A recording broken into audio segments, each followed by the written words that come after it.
A gente abre o ITN desta quarta-feira com uma denúncia grave que está repercutindo muito nas redes sociais desde ontem. Um produtor cultural aqui de Campina Grande denunciou que o filho dele morreu na maternidade do ISEA após a mãe do bebê receber uma superdosagem de um medicamento para induzir o parto. A denúncia virou caso de polícia. Elida Matos tem os detalhes para a gente. Pois é, esse relato ganhou bastante repercussão na internet através da hashtag Justiça por Davi Elô. Nós entramos em contato com Jorge, que está com a esposa ainda internada, para que ele nos contasse melhor sobre o caso. Ele preferiu não gravar entrevista, mas nos mandou um áudio relatando o que de fato teria acontecido. Vamos ouvir. A nossa história começa assim que a gente soube, né, da gravidez da minha esposa, e a gente optou por fazer o pré-natal particular, acreditando que seria mais seguro, né, o atendimento seria mais eficiente, e a gente optou por fazer o pré-natal junto ao doutor Mário Filho. Aconteceu que nos 6 meses de gravidez ela teve uma trombose, teve um trombo, na verdade, e a gente começou a fazer a aplicação da injeção, a Clexane. E a gente passou a fazer essa aplicação, é um anticoagulante. A gente passou a fazer essa injeção de manhã e de noite, todos os dias, né? Então também foi outro sofrimento ali, outra dedicação que a gente se esforçou para conseguir fazer com que a gravidez desse tudo certo. Devido a essa Clexane, o doutor Mário nos indicou fazer o parto normal no ISEA. Ele falou que o ISEA era o hospital mais adequado para esse tipo de procedimento. Então a gente chegou aqui no ISEA por volta das 4 horas da tarde, eu acredito. Isso na quinta-feira, dia 20, quinta-feira, dia 27. E aí a gente foi, deu entrada, viram que ela estava com 3 centímetros de dilatação e decidiram por internar, né? A gente foi avisado que no dia seguinte ela ia fazer uma ultrassom para identificar como é que estava a posição da criança e se a gente ia tentar normal ou fazer cesárea. Passamos a noite no ISEA, só lá eu e ela no acompanhamento, eu estava como acompanhante dela. Na sexta de manhã, por volta de 11 horas, a gente desceu, fez essa ultrassom, foi identificado que estava tudo bem com a criança e a gente foi decidido que o parto de fato seria normal. Por volta isso na sexta-feira 28, por volta das 2 horas da tarde, a gente começou a indução do trabalho de parto. Jorge nos contou ainda que a superdosagem aplicada pela equipe médica fez com que o útero da esposa se rompesse. E entre 3 da manhã às 6 da manhã, ela berrando de dor, com contrações seguidas, uma atrás da outra, ficou lá enquanto eu estava dando toda a assistência, né? Ela defecou, e aí eu limpava e fiquei dando todo o suporte, mas ao mesmo tempo confiante que estava indo tudo bem, porque o nosso médico de confiança estava lá. Quando foi por volta de umas 6 e alguma coisa já do sábado, 6 e pouquinho, a gente recebeu a visita de 2 profissionais lá do ISEA, que a gente não sabe se é enfermeira ou alguma delas era médica, e que ela já chegou dizendo que num tom, né, meio de ameaça, que ela estava fazendo muito escândalo, que aquilo não era normal, aquele escândalo, que toda mãe conseguia. E uma das enfermeiras falou para ela assim que estava proibido ela falar que não ia conseguir realizar o parto. Uma dessas mulheres colocou, né, o dedo na vagina da minha esposa, percebeu que a cabeça estava coroada e ela me mostrou a cabecinha, dava para ver os cabelinhos. E nesse momento ela falou, vou romper a bolsa para ajudar a senhora no trabalho de parto. E ela foi e rompeu a bolsa da minha esposa. A outra enfermeira observou o acesso, né, no braço dela e falou que aquele acesso estava errado. E ela retirou o acesso da mão e colocou um pouco mais acima no braço, outro acesso. E nesse momento ela aumentou o êmbolo da medicação, e a medicação que antes estava caindo com algumas gotas por minuto começou a cair de forma contínua, caiu bastante, muito rápido, né? E elas fizeram isso, tentaram ali ver, ainda eu fazer minha esposa fazer esforço, e depois foram embora, falaram que voltariam na sequência. Automaticamente, poucos minutos depois de ela ter mexido nesse êmbolo, a minha esposa começou a sentir sintomas de que alguma coisa estava dando errado. Então, o primeiro sintoma que ela teve foi começar a vomitar, né? E aí eu acolhi o vômito dela, corri novamente para essa mesma enfermeira que mexeu no êmbolo. Ela olhou para mim e disse que era normal, que foi porque ela estava passando pelo processo, vomitar era normal. Voltei para a sala, né, que eu estava com a minha esposa, e aí ela começou a tremer e com frio. Corri novamente na enfermeira, expliquei para ela que agora ela estava tremendo, que ela estava com frio. E a enfermeira falou novamente que era normal e que eu aguardasse que elas iam passar lá na sala. Eu voltei, enrolei minha esposa na coberta e a gente tentou aguardar essa visita. Passou-se alguns minutos, por mais de 10 minutos aí dessa espera. E aí a gente começou a notar que tinha alguma coisa estranha, porque ela começou a ficar muito quieta, ela ficou caladinha, e aí eu percebi que as contrações que deveriam estar intensas não estavam, e voltei lá para chamar essas enfermeiras. Quando elas voltaram, elas falaram que identificaram, né, fizeram o toque, identificaram que a cabeça da criança não estava mais coroada, que depois eu percebi que era um sinal de que alguma coisa tinha dado muito errado, né? Na hora, no momento, eu não consegui perceber, mas depois que eu fui pesquisar, aconteceu toda a tragédia, eu percebi que isso era um sinal também, mais outro sinal, mas que elas falaram que a criança tinha voltado, subido, porque a mãe não tinha feito esforço suficiente. E aí, nesse período também, ela reclamava de muita dor abdominal, e eu fui lá chamar a enfermeira, e quando ela voltou, ela apertou a barriga da minha esposa, viu que não estava tendo contração e falou que ela estava inventando, que ela não poderia estar sentindo dor, já que não estava tendo contração. Só que depois a gente sabia o motivo da dor. Mais para frente, quando aconteceu a tragédia, a gente soube o motivo da dor, né? Porque o que ocorreu é que quando houve a superdosagem, o útero da minha esposa estourou, ele rasgou, tão forte que foi a medicação, ele rasgou. Foi isso que fez o bebê subir, que estava coroado, e foi isso que fez ela ter as dores abdominais, foi isso que fez ela tremer, foi isso que fez ela vomitar. E, no entanto, todos esses sintomas foram negligenciados pela equipe, e eu constantemente indo avisar. O pai acusa a equipe do ISEA, enfermeiras e o médico responsável pelo caso de negligência médica. A nossa decepção foi ainda maior quando a gente soube, quando a gente foi recorrer ao médico, né, o Dr. Mário, que a gente estava confiando, e descobriu que ele simplesmente tinha acabado o plantão dele e que tinha ido para casa sem ao menos ir visitar a Daniele. E a gente sabe que ele, sendo responsável, o profissional que conhecia todo o histórico dela, deveria ter ido lá, né, observar como era o quadro dela e ter tomado a devida atitude, né, naquele momento, de perceber que já se haviam passado ali mais de quase 24 horas já de trabalho de parto, e que ele, por obrigação, tinha que ter tomado uma atitude.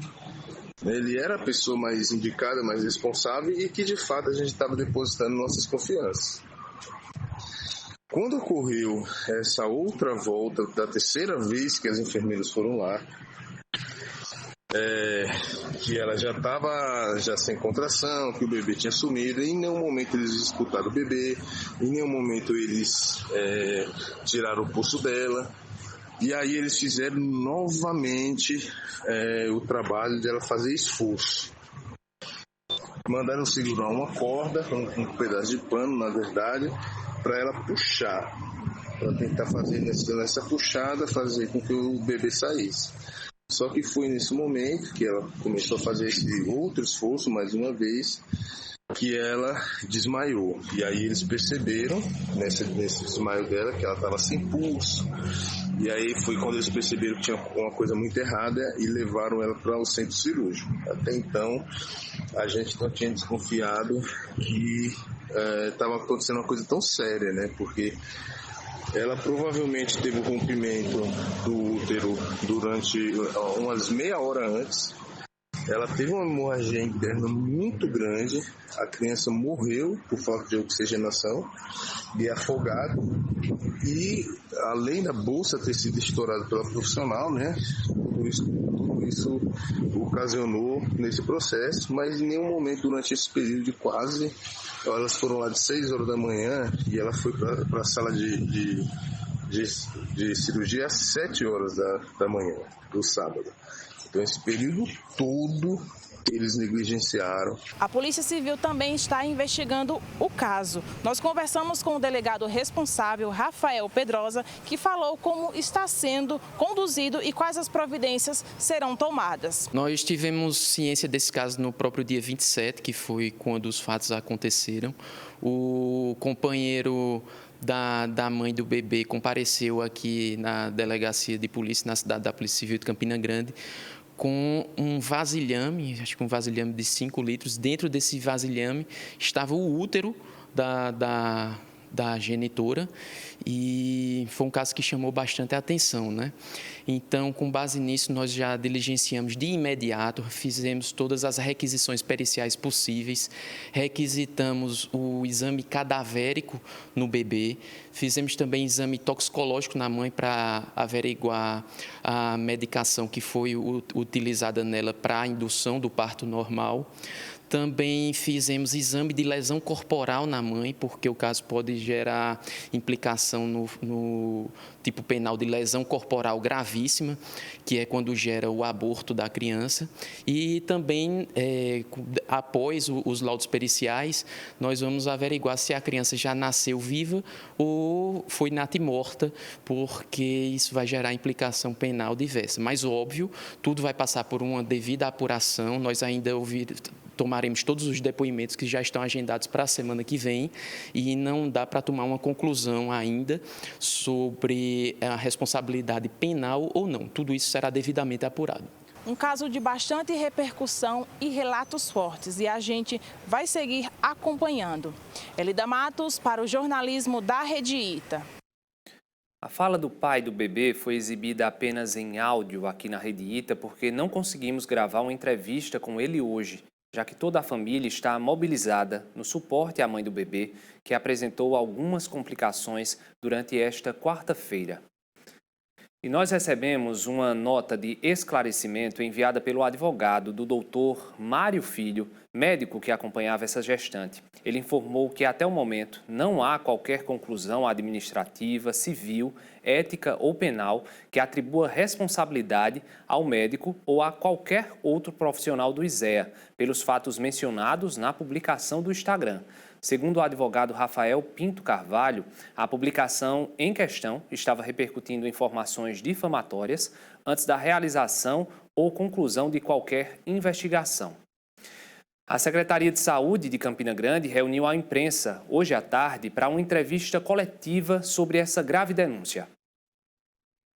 A coletiva de imprensa foi realizada na Secretaria Executiva de Atenção à Saúde. A diretora-geral do ISEA, Suelen Thaís Clementino, confirmou que o útero retirado de Daniele foi entregue à família e explicou prováveis causas de ruptura uterina. Ruptura uterina é uma complicação obstétrica prevista em literatura que tem inúmeras causas. E é uma complicação gravíssima que pode levar ao óbito materno imediato. Então, porque rompe um vaso muito importante que passa muito sangue por ele, que é a artéria uterina. Então, a cirurgia ela é feita como emergência absoluta e não dá tempo de solicitar a permissão para retirada porque a mãe morre, se for feito esse trâmite. São poucos minutos que a gente tem para salvar a vida. Então, ela realmente está viva porque foi um procedimento que foi adotado rapidamente. Quando suspeitado da rotura uterina, foi imediatamente para o bloco cirúrgico e houve o tempo hábil, graças a Deus, para preservação da vida materna.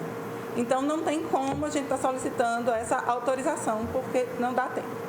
E quanto ao útero, qualquer peça que a gente retire do corpo humano, ela tem que ser biopsiada, ela tem que ir para histopatológico, ela tem que ser estudada. E a família que fica com essa peça para enviar para estudo. A gente não pode retirar nada do organismo sem que ele seja avaliado, simplesmente descartar.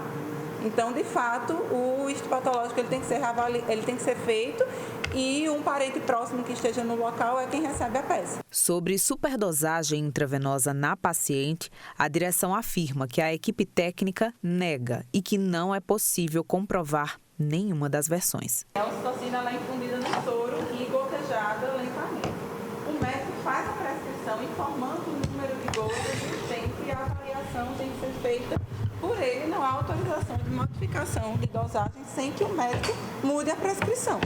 Então, o que a gente não tem como a gente ver o que já foi infundido, mas o que a gente vai ver são os relatos das equipes, os relatos da família, juntar todos os fatos para ver se há um contraditório e se existe algum indício que realmente houve alteração da dosagem. O secretário de Saúde, Carlos Dunga Júnior, explicou que toda a equipe técnica envolvida com o caso foi afastada. Enquanto secretaria, nós recebemos a denúncia e de imediato costumamos duas providências. Uma foi a abertura de uma comissão de sindicância para apurar este caso. Essa comissão de sindicância será composta por 2 auditores de carreira do município de Campina Grande, será composto por membros do Corém, que já falamos com o Corém. CRM, não vai ser possível participar desta comissão, mas porque eles já receberam a denúncia também, eles já estão apurando. Membros do ISEA, membro do nosso departamento jurídico, está aqui representado o doutor Bertan Asfora, e membro do Conselho de Saúde. Então, essa comissão foi aberta para apurar todo esse trâmite deste processo do ISEA. Nós também tivemos a atitude de, administrativamente, afastar toda a equipe que fez parte deste processo, a equipe que estava de plantão e está relacionado a este processo. Então, hoje nós estivemos no ISEA, desde ontem a gente conversa com a direção e nós chegamos a essa conclusão de uma medida preventiva, da gente afastar esses profissionais, também facultando o direito do contraditório que eles vão poder ter no âmbito da sindicância. Nesta quarta pela manhã, o pai do bebê Davi, Jorge Elô, contou que Daniele, a esposa, voltou a sentir fortes dores na região abdominal e foi levada à UPA para atendimento. Ele denunciou a demora de envio de uma ambulância para que Daniele fosse submetida a novos exames. Ela chegou às 5 da manhã, sim, lá na nossa unidade, e aí a demora da ambulância que ela relatou não foi para transferência. Ela foi fazer uma tomografia no Pedro I, e aí ela retorna com as imagens, e aí ao ver as imagens, eu solicito o laudo da tomografia e já solicito a transferência dela para o hospital, tá? Porque somos uma UPA, nós não podemos manter pacientes internados, a gente tem que regular para uma unidade que seja referência do caso. Conseguimos a vaga dela ao Pedro I, e às 13h40 de hoje ela já estava no Pedro realizando uma segunda tomografia. Eu não tenho como lhe dizer se foi resquício de cirurgia, se não foi, porque ainda, como ela foi para outra unidade, né, então a gente ainda aguarda essa resposta de lá. Mas até onde eu vi, ela estava no estado geral regular, certo? Os exames laboratoriais dela estavam normais e a gente estava só aguardando essa questão do exame de imagem. Questionado sobre uma notificação extrajudicial contra o pai do bebê para a retirada de uma publicação de denúncia das redes sociais, o secretário informou que essa notificação não partiu da gestão da saúde do município. Estamos aqui para prestar esclarecimentos, para dar transparência aos fatos e, acima de tudo, para apurar o fato. É isso que nós estamos fazendo. Em nenhum momento a Secretaria tomou nenhuma medida extrajudicial com relação à rede social do pai. E nem vamos tomar nenhuma medida com relação a isso. O Ministério Público da Paraíba instaurou hoje uma notícia de fato para averiguar a denúncia de negligência médica nesse caso do ISEA.